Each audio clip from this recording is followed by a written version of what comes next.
తన కుమారుడి పెళ్లి ఆహ్వాన పత్రికను సీఎం జగన్ కు ఇవ్వడానికి షర్మిల వచ్చారన్నారు ఎమ్మెల్యే ఆర్కే. షర్మిల కాంగ్రెస్ పార్టీలో చేరిన తర్వాత తాను కూడా చేరతానన్నారు. కాంగ్రెస్ బలోపేతానికి కృషి చేస్తానన్నారు ఆర్కే. బలమైన నాయకత్వం కాంగ్రెస్ పార్టీలో ఉందన్నారు.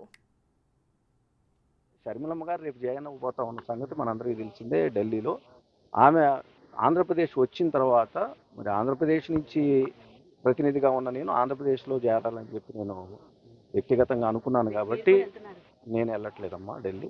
సో షర్మిలమ్మ గారు ఆంధ్రప్రదేశ్ వచ్చిన తర్వాత ఇక్కడ ఉన్నటువంటి పెద్దలు, కాంగ్రెస్ పార్టీ పెద్దలు కానివ్వండి, అదేవిధంగా పిసిసి అధ్యక్షులు గిడుగు రుద్రరాజు గారు కానివ్వండి, వాళ్ళందరి సమక్షంలో జాయిన్ అవ్వాలని చెప్పి నేను అనుకుంటాను. అవి నాకు తెలియదండి, నాకు తెలియదు. లేదండి, నేను అలాంటి పనులు చేసేవాడిని కాదు.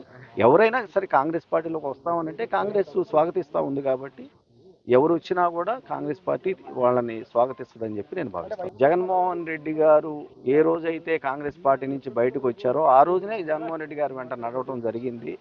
ఆ రోజు నుంచి నిన్నటి వరకు వైసీపీలో ఉన్నంత కాలం కూడా నేను ఈ రాష్ట్రంలో వైఎస్ఆర్ కాంగ్రెస్ పార్టీ బలోపేతానికి ఏ విధంగా పనిచేశాను, జగన్మోహన్ రెడ్డి గారి ప్రభుత్వం రావడానికి ఏ విధంగా పనిచేసుకున్నాను అనేది ఈ రాష్ట్ర ప్రజలు చూశారు. అదేవిధంగా తిరిగి మళ్ళీ కాంగ్రెస్ పార్టీలోకి నేను చేరిన తర్వాత కాంగ్రెస్ పార్టీని బలోపేతం చేయడానికి నా వంతు కృషి నేను చేస్తాను.